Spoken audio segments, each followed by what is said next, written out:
Hello everybody, my name is Michael, and in today's video what we're going to be doing is this right here. So if that looks exciting to you guys, please carry on and watch the video. Oh, and just one more thing before we go. Please consider like, commenting, and subscribing if you enjoyed the video. But now with all that out of the way, let's carry on with the video.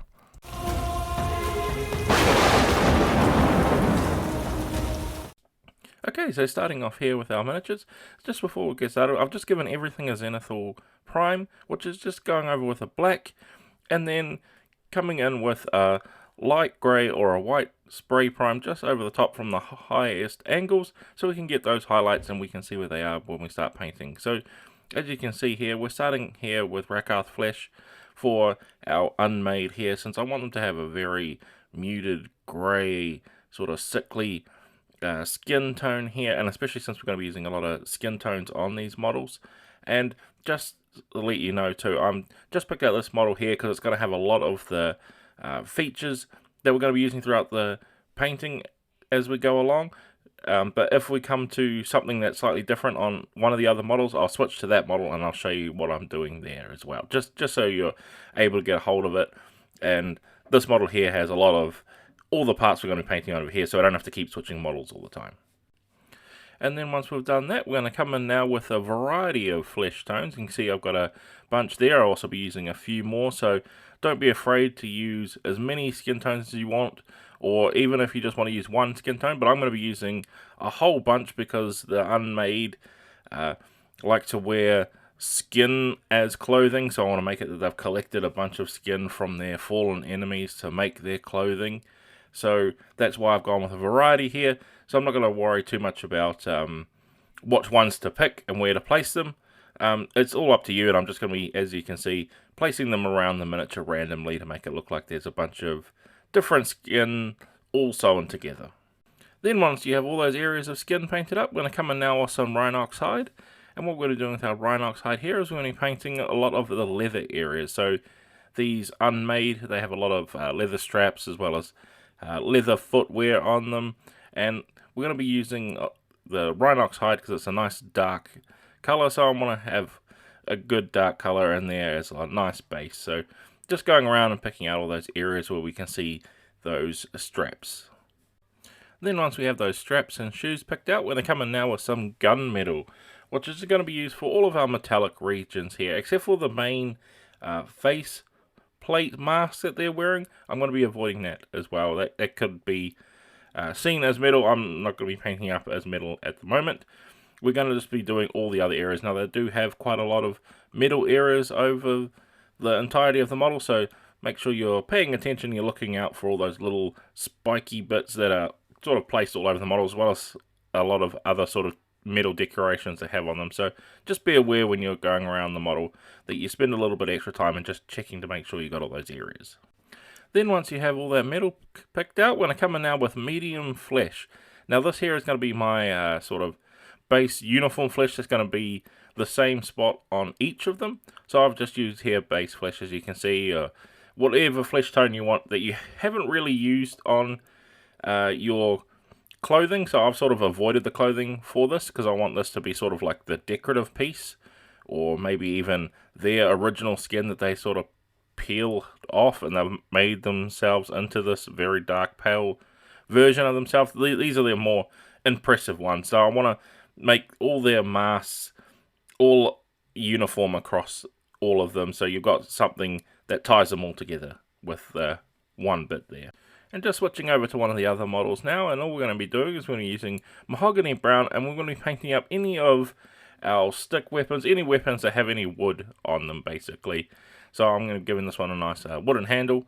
So mahogany brown is going to be the color we're going to be using for any wooden weapons on there. So just spend a little bit of time making sure that you don't want to accidentally paint anywhere you don't want to when doing this. And then once we have any of the wooden areas painted up, we're going to come in now with some mephiston red, which is a nice, deep, rich, dark red. And we're going to be using that for the Unmade's mask. As well as that as well, with our big main Unmade person we have here, I also want to be painting all of his facial features that he has, this nice big sort of cloth and hood over him. I'm going to be painting that red as well. So just keep that in mind while I'm painting this up, and all of the other faces on the Unmade here. Then once we have all those masks painted up, we're going to come in now with some contrast paint, and we're going to be using black Templar for this. And all I'm going to be doing is I'm going to be going over any of the bladed weapons, and I'm going to be painting this on the blade itself. So I want it to be sort of, as the example you can see I'm painting up here, a nice blackened blade and sort of a bit rough and nasty, but with that gunmetal underneath it, still give it sort of, hopefully, a metallic sort of look as well. So that's what I'm going to be doing to any of the major weapon blades on the miniatures. Then once you've done that, we're going to come in now to our main unmade character, the leader here, and we're going to be painting up that skull that he has on him. He actually has 2 skulls on him, so we're going to make sure we paint them up. So I'm using skeleton bone here, as it is name appropriate, so hopefully give off the colour that we want with that. And it's just a matter of going in and picking out the skull that you've got there. Being very careful not to paint anything you don't want to, but it's okay because we're still in our base coating step, so it's not too hard to change the colour if we need to, or just touch up the areas where we've accidentally over-painted. Then once we have those skulls painted up, we're going to come in now with some flesh wash. Now, flesh wash is going to be used over a lot of area on this model, since 90% of it we've painted so far seems to be flesh, especially with all those different colours. Now this is totally up to you whether you want to quickly paint it all over in flesh, or you want to use a few other tones. Maybe you want to put in some agrax earthshade in there for the darker skin tones, or some sepia wash to give it a bit different colour. I'm just going to go with flesh wash over the whole lot. Just want to make it nice and quick for you guys as well, because we've got all those different colours on there. It's just going to help enrich the whole lot of them, give a little bit of uniformity to them as well, and hopefully give off the appearance that they're all types of skin, so you can get that unnatural sort of uneasy look when you're looking at them. And then once that skin wash is completely dried, we're going to come in now with some more contrast paint, and we're going to be using guilliman flesh here.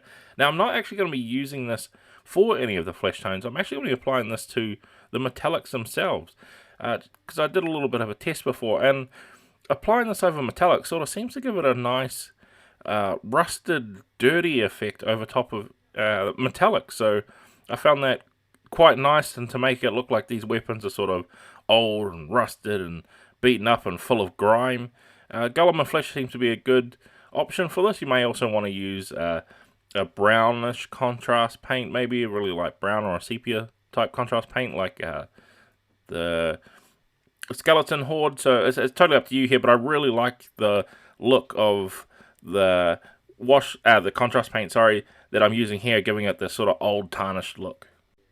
And then once our contrast paint is all dried, we're going to come in now with some seraphim sepia, and this is just for one spot on our main unmade here, and that is just, we're going to be covering over the skulls with our sepia wash to give it that more realistic sort of skull texture, and wash that up and give it that realistic shading that we want from a skull, make it look uneasy, like it's a little bit more fresher skull than it's been sitting there for a while. So hopefully that'll show up in the drying stage anyway. Then once we have that complete, what we're going to be doing now is we're coming in with some Null Oil, and we're going to be applying this to just small area of the miniature here. So I'm just going to be using it over all of our red areas. So because our leader of the Unmade here has a lot more red, it's nice and easy to show you what I'm doing, and that's what we're going to be applying over all of the red. So hopefully you haven't applied any of that contrast paint over top of the mask. We want to be leaving those areas, and we're going to be just applying the Null Oil to the red areas of the miniatures.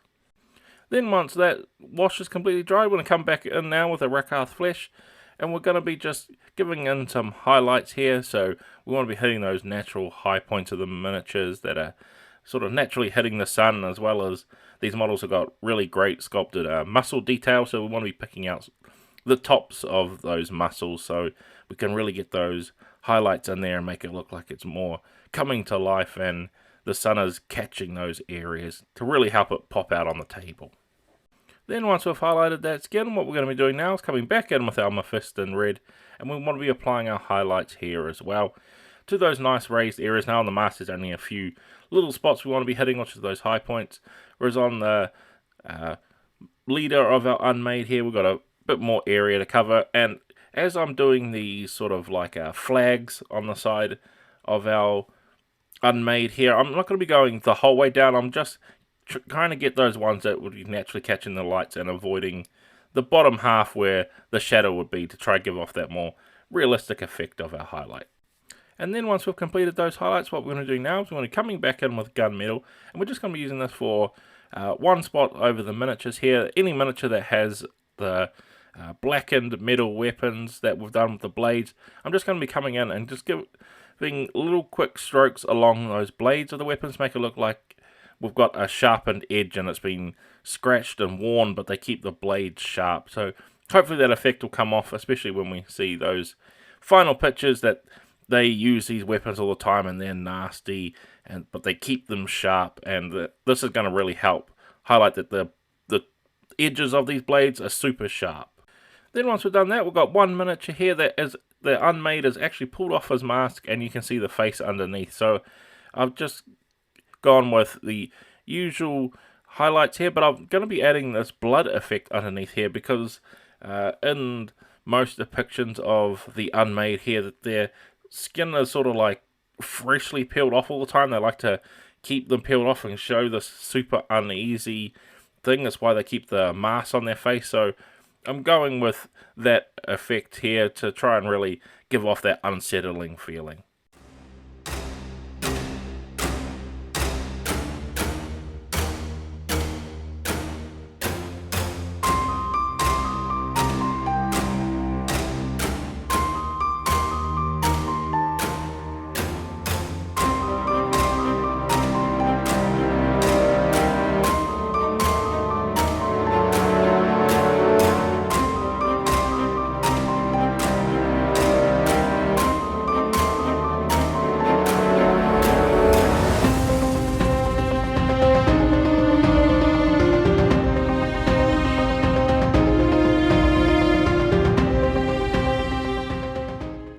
And with all that complete, we have finally finished painting up the Unmade from Warhammer Warcry or Warhammer Age of Sigmar. So I hope this video has been useful for you guys, whether you want to follow along with me and do what I did here, or just giving you some inspiration for painting up your own warband.